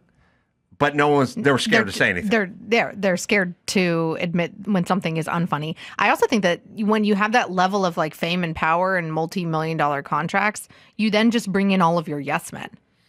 Yeah, or they get converted to yes men really quick. I mean, it pays the bills. Yeah, I think that happens a lot in politics as well. It's basically like saying this. Okay. Ellen was a total bitch to everybody, and everyone was scared of her. And I used to tell everybody this way before any of the Ellen is a bitch. Also, 20 years ago, I said everyone's scared shitless of her because she must be a witch at work, and everyone just was scared. Really? But they didn't say anything. No, the story came out 3 years ago or whatever. You're saying you were saying it long before. If you see a staff or employees or children who are scared shitless of their dad, that's a bad dad. Respect is one thing, but scared. Everyone is scared. Ellen was, she's a vegetarian. How many folks would come in and bring a roast beef sandwich in for lunch and sit down and eat it in the writer's room if Ellen was at the table? And the answer is they wouldn't. She would berate them for their personal food choices? They would get the message that Ellen was not into this, and I don't even think they would do it. And so then you would go, so she only hired vegans? And you'd go, no, but they didn't eat the fucking ribs in front of her, okay? Because they were scared. Yeah. And so that's kind of what ends up happening. You don't know how many of these people actually agree, but they're not bringing it up. But I think that's why stand-up, real good stand-up and specials are killing it right now, because the audience, a lot of times you have comedians across the board, whether it's you or Andrew Schultz or Theo Von or Shane Gillis and others that are they're writing their own stuff and they're sticking to kind of their shtick and who they are. And there's a beauty and an interesting like kind of storytelling with that as well. They're not surrounded by all those writers that are afraid of them in a writer's room. And maybe when they are, that's when their comedy starts to go downhill. I agree. We have something that we saved from last week, which is the late, great Chuck Mangione played the flugelhorn, not the trumpet. And my dad played the flugelhorn. I don't even know what the flugelhorn is. Oh, you know it when you hear it. It looks like a trumpet gave birth to twins and got stretched out a little bit. So it That's how I has would 6 describe it. buttons instead of 3, right? What are No, those it's got things 3. called? It's just stretched out. Oh, interesting. Yeah. Yeah, so we lost Chuck Mangione last week, and it just reminded me of that wonderful time, that magical time in the studio when Chuck was, doing a session and Jim Carolla pulled up. I recorded my dad playing, and he sat in. Here he comes.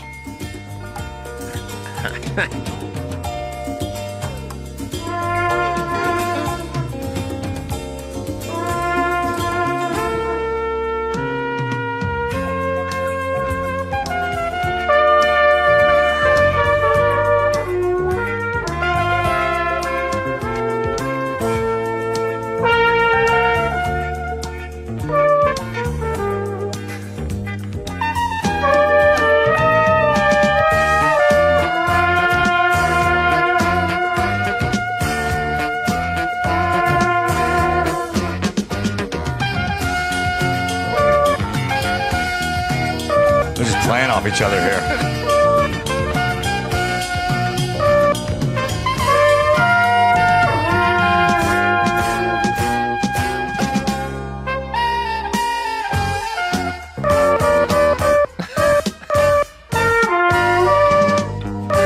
All right, you get the idea. Now, remember, I bought my dad basically an $1,800 trumpet. And he told me it wasn't enough trumpet for him. He needed a better trumpet, which is to do that. A little insight into my dad and sort of where he thinks he is versus where he actually is. But he returned my $1,800 trumpet and told me to get a $3,000 trumpet. Stop. Maybe $3,200. I mean, it blew clean notes.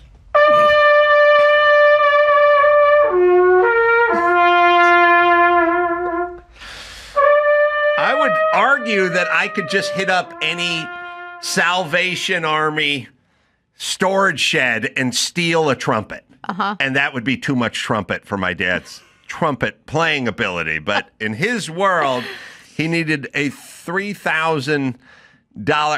His trumpet needed to cost more than my first 7 cars. And play the opposite of reverie. Right. I actually, now after hearing that, I'm like, oh, I know what that is, but did not know what that was before. The flugel. The flugel. It sounds like a little richer trumpet. It's, I would say, more almost like high pitched. More depth and tone. No, Really? the You think opposite it's, of really? Maybe I'm thinking. Well, yeah. That sounds like it's a smoother, deeper. Well, depending on who's playing it. Well, no, that Chuck's playing. I'm sorry. To be fair. Okay. Chuck Mangione's playing the flugel. Okay. My dad was playing the trumpet. Got it. And that's why that sounds like that. But the flugel is like deeper and a little richer. Okay. That was one of Chuck's fondest memories, was sitting in the studio with your dad. He was. I really loved what he brought to the table that day. His whole heart. Yeah, that was me just recording my dad in his den something. Did he think he was that good? I now look back on it. And I was trying to kind of break it down because my dad passed. I don't know. It's been 9-10 months now. Yeah, he'll be missed, but not by the community who leave their windows open at night. Yeah. So I started to like try to do a psychodynamic dive on my dad and his trumpet, you know, and it's like. I think everyone is stretching for or longing for some sense of being able to do something or having, everyone people go, you go into a restaurant and you're with a couple and the guys, they're ordering, and it's a fancy French restaurant, and you're like, God, I can't understand what this guy, and then the woman across you, she goes, I speak French. Mm-hmm. And you kind of go, oh, that's cool. I wish I was the one who announced I spoke French. Yeah. Or you go into a dinner party and it's nice, and at some point there's a big Steinway in the corner, and somebody goes, come on, Elisha, sit down. Come on, do place a couple. And you go, well, I don't know. Actually, you know what my dream is? There's a medical emergency on a plane, and I can do something about it. Yes. Okay. So we all sort of have that longing. Yes. The longing for it. And it's like, I was a carpenter. So like sometimes I'll be at someone's house or something, go, this door's sticky or whatever. And I'll go, yeah, okay, I can do that. Yeah. And then they show go, your stuff. Yeah. And then they'll say it. Yeah. They'll go, the wife will go, I wish Bert could do that. Like, I don't know why it's okay to shame your husband. You can't shame your wife. But anyway, no one goes there and goes, this food is so good. I wish Connie knew how to cook. Only in front of the very closest friends. Right. Well, if she's in the room, you're fucked. But here's the point is this. Everybody has a longing to do stuff. Yes. And to have people go, oh, that's wonderful. Wow, I didn't know. Speak 3 languages, whatever. And it could be master the nunchucks or something, or black belt or something, And I realized that most people do have those things that they have an ability in. And then as I was talking to Dave Rubin about it earlier, you feel a certain sense of security. Like, okay, I could handle myself. I used to box, or I could fix stuff. I feel it feels good, I work on a car a little bit and that kind of stuff. My dad didn't have anything. And, wow. And the trumpet was all the eggs in the one trumpet basket. You know what I mean? And I realized, it'd be like, I could ride a unicycle, but it'd be like me just showing up at every party with my unicycle or me weaving it into every conversation. Literally. I think it took me coming here like a dozen times before you mentioned the unicycle. That's actually kind of impressive. It's a novelty, but it's pretty low down on the stuff that I get paid for, that I'm good at, but or whatever. But you do mention carpentry a lot. I do mention it because I love it. And I think it's a road to sanity. Yes. But I'm also doing it all the time, and I realize I'm always remodeling something. I think carpentry is a metaphor for sort of sanity. I think people need to go out and get their hands dirty.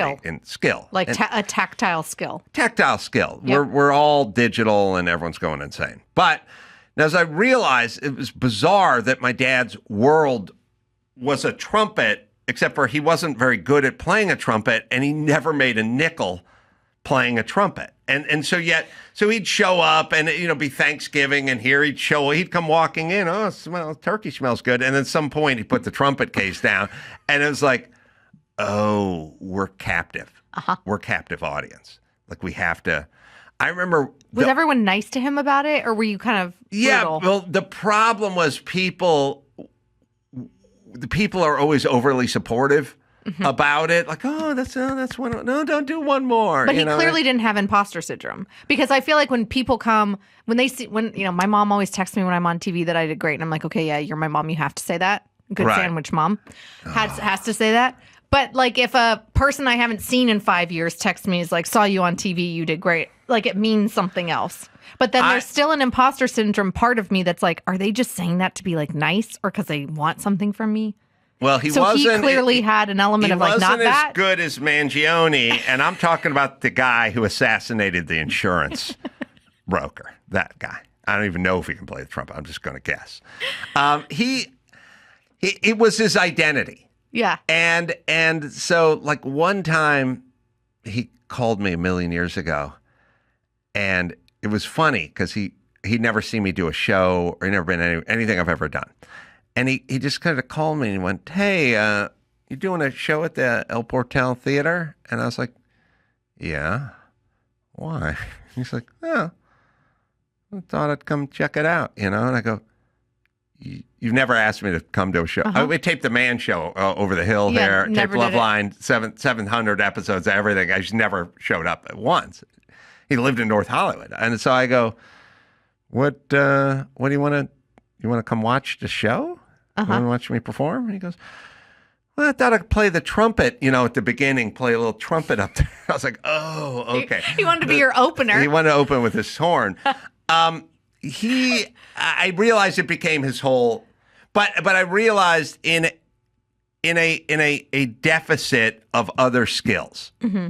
And I realized it was him kind of saying, I may not be successful and I may not be tall and I may not have all these awards or trophies or plaques on the wall, but I can do this thing better than anybody at this party, provided nobody plays the trumpet at all. And that was his thing. And I realized, I think he was trying to carve an identity for himself. So I guess it's better than just being a massive Dodgers fan. Or a Marvel fan. Or a Marvel fan. All right, everyone. A good note to go out on.